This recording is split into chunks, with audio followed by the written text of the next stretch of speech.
nós vamos juntos receber o deputado federal, General Pazuello, Eduardo Pazuello, do PL do Rio de Janeiro. Deputado, muito bom dia. Seja bem-vindo ao Jornal da Oeste, primeira edição. Obrigado por nos atender.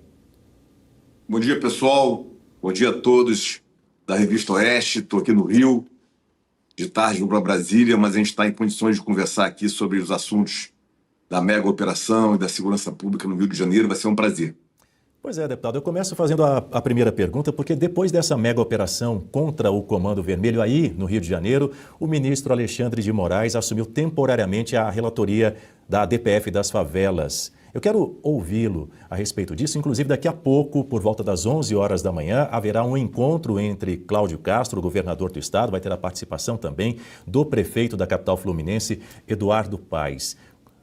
Como o senhor analisa o que vai ser discutido nesse encontro? Existe, inclusive, uma determinação do ministro do Supremo, Alexandre de Moraes, para a manutenção de todas as provas colhidas durante os últimos dias, depois dessa mega operação. Qual é a avaliação que o senhor, como integrante da oposição, faz sobre esse encontro marcado hoje com a participação do ministro Alexandre de Moraes, relator dessa DPF 635 das favelas? Bem, a primeira coisa a ser dita sobre a operação, antes de entrar no mérito do Alexandre de Moraes, do ministro Alexandre de Moraes, é que a operação foi necessária, fundamental e cumpriu um papel diferencial na segurança pública do Rio de Janeiro e do nosso país. A decisão de enfrentar facções criminosas, que hoje observa-se como narcoterroristas, que dominam territórios, que fazem todo tipo de subjugação de população, tortura, sequestro, assassinato, acharcamento, tudo que vocês podem imaginar. A decisão de enfrentar essa problemática de frente e ir para a retomada do território é um marco na segurança pública do nosso país, da forma como ela foi feita. Foi feita de uma forma planejada, organizada, bem conduzida e resultou num êxito excepcional, com pouquíssimos danos colaterais, numa área extremamente ocupada por população, de difícil acesso, e demonstrou que todos que se rendem à força policial, entregam suas armas, são detidos e conduzidos para julgamento sem esculacho, de forma limpa e correta.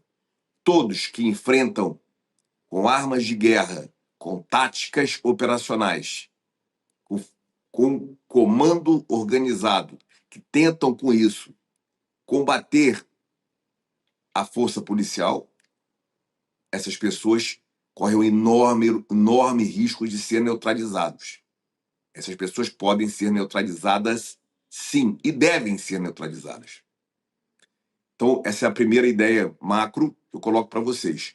Nós teremos discussões a partir desse ponto sobre segurança pública no país que serão diferentes das anteriores até agora. Isso é um marco que a gente tem que compreender que aconteceu no nosso país. Eu acredito que... Posso falar agora sobre o ministro Alexandre de Moraes? Por favor, fique à vontade. Eu acredito que o ministro Alexandre de Moraes, ele recebe essa DPF do Fachin. Essa DPF, ela já foi... Ela não acabou. A DPF, os efeitos da DPF, elas não foram extintas. Os efeitos não foram extintos. Foram reduzidos. Foram feitos ajustes na DPF, mas ela continua existindo. Então, a gente não pode achar que o ministro... Muito bem, a gente perdeu o sinal. Retomamos o sinal com o deputado general Eduardo Pazuello. Voltou, sim. Por favor, prossiga com o seu raciocínio. A gente não pode inferir que o ministro Alexandre de Moraes está, por decisão própria, eu vou pegar aqui a DPF e vou lá encher o saco do Rio de Janeiro. Não é isso. O ministro é o relator da DPF na saída do Fachin e, obviamente, a DPF está em vigor e a operação teve quantas baixas? 121 baixas? 125 baixas? Eu não tenho certeza do número mais, porque o número vai mudando. mas mais de 120 baixas. Houve uma comoção nacional, internacional e, obviamente, a verificação do cumprimento da DPF em vigor faz parte do processo. E vou dizer para vocês, estive em reuniões com o governador, com toda a cúpula de segurança pública durante a semana e eles estão muito tranquilos de que tudo seja verificado, questionado da forma da lei, porque foi tudo muito bem cumprido e tem comprovação de tudo que foi planejado e executado, com provas realmente pesadas que vão mostrar a realidade. E isso é ótimo. Eu acredito que a vinda do ministro Alexandre de Moraes vai ser muito boa para a condução das operações daqui para frente. Ele vai verificar que o Estado do Rio de Janeiro está, sim, cumprindo sua missão, está cumprindo dentro da lei, e quem cumpre a sua missão dentro da lei não tem que temer nada. Não tem que temer ações de justiça, defensoria, Ministério Público, isso faz parte. É um Estado democrático de direito, a espinha dorsal do nosso país está alinhada no judiciário e nós precisamos respeitá-lo e ele precisa também cumprir o seu papel. Eu acho que tudo isso aí faz parte, não foi uma baixa, foram mais de 120 baixas, uma comoção muito grande. E é claro que, havendo a DPF em funcionamento, o ministro tem que vir conversar, receber os dados, receber o briefing, entender o que aconteceu. E eu acho que o ministro Alexandre de Moraes ele vem do enfrentamento da época dele em São Paulo, conhece bem a realidade das facções. E quanto a isso, eu não vejo nenhum risco disso aí ser um contravapor ou um revés à iniciativa de combater os narcoterroristas nas suas facções da forma como o Rio de Janeiro está fazendo. Deputado, bom dia. Deputado, além da comoção nacional que o senhor se refere, cita, essa mega operação no Rio de Janeiro deixou muito claro para a sociedade, e as imagens rodaram não só o Brasil como o mundo, de que lado esquerda e direita estão no combate aos criminosos. Nós temos um governo de esquerda e nós temos um consórcio de poder, outras esferas que apoiam o Palácio do Planalto, inclusive no Judiciário, ligados à esquerda. Mas e o Congresso Nacional? Como é que fica nessa equação? Qual é a resposta que o Congresso pode dar para a sociedade? São 33 projetos de segurança tramitando, além da PEC, da Proposta de Emenda Constitucional de Segurança, apresentada pelo ministro Ricardo Lewandowski. Qual é a resposta que o Congresso Nacional deve dar a partir de agora, pode dar a partir de agora, mas isso falando com os pés no chão, né? O que o Congresso vai fazer? Bem, primeiro a gente tem que voltar um pouquinho e falar sobre quem apoia o quê, né? Porque o Congresso ele é a representação básica da sociedade.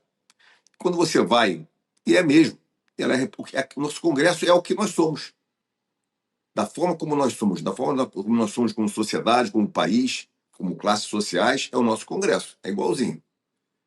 É preciso pensar e ouvir quem apoia e quem não apoia. Quem apoia é quem está morando nessas comunidades sob o jugo dessas facções. Mais de 80% apoia. Quem não apoia, ou quem apoia menos? Moradores da classe média do Rio de Janeiro, da Zona Sul, da Zona Oeste, da Zona Norte, dos bairros que não são dominados pelos crimes. Aí esses apoiam menos. Por que será, né? Apoiam menos porque vivem numa relativa tranquilidade, comparada, obviamente, ao que vive as áreas conflagradas pelo crime. Quem está na relativa tranquilidade se sente no direito de concordar um pouco menos. Veja bem. E para piorar, é dessa classe mais, digamos, privilegiada, que mora melhor, que vive com mais tranquilidade, é que saem o quê? Saem as pessoas que formam ONGs, formam posições, lidam com imprensa, lidam com discussões filosóficas, ou seja, é construído o ambiente, o ambiente da imprensa, o ambiente das discussões acadêmicas é construído aqui, em quem não está lá dentro. E quem está lá dentro está gritando, dizendo, olha, nós não aguentamos mais, venham nos salvar, nós não temos condição de nos livrarmos dessas pessoas. Nós somos sequestrados dentro do nosso país. E as pessoas que estão lá de fora estão dizendo, não, deixa eles lá, que maravilha, estão muito bem, deixem eles lá como estão.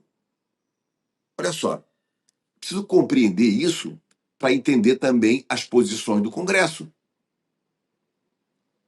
O Congresso Nacional, ele precisa ouvir quem realmente está sendo subjugado. E eu acredito que tudo que está acontecendo, todas essas discussões, esses espaços que nós estamos aqui hoje na Revista Oeste, vão fazendo um novo olhar sobre a realidade.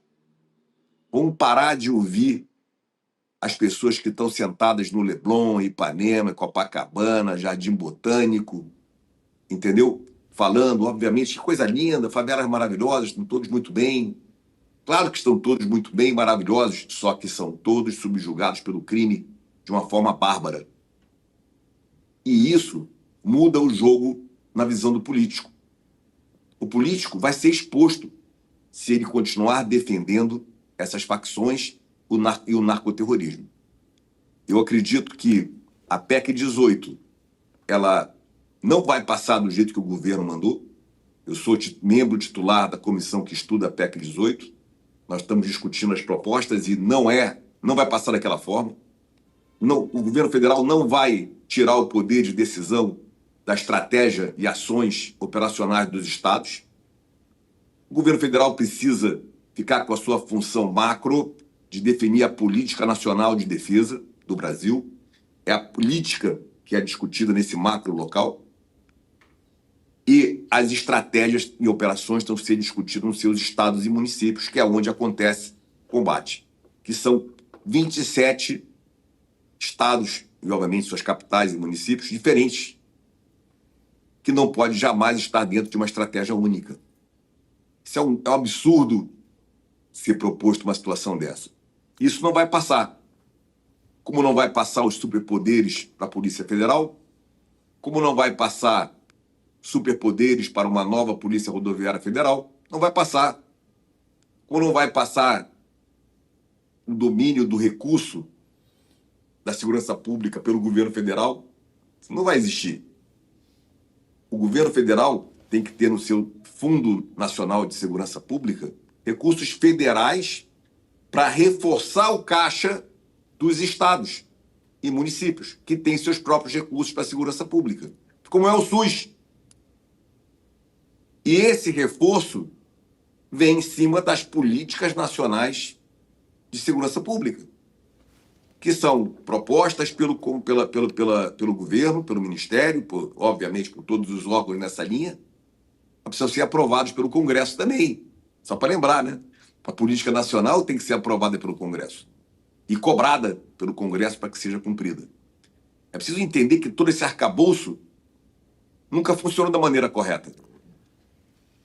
Perfeito. O que precisa ser feito hoje é se debruçar sobre os inúmeros projetos que estão rodando, dentre os quais tem 25 projetos da nossa autoria, que foram propostos e organizados pelo Judiciário Carioca, por parte do Judiciário Carioca, que se reuniu nos anos de 23 e 24, quase um ano e meio de trabalho, para chegar em propostas que ajustem e adequem as leis brasileiras para fazer frente a todo esse crime.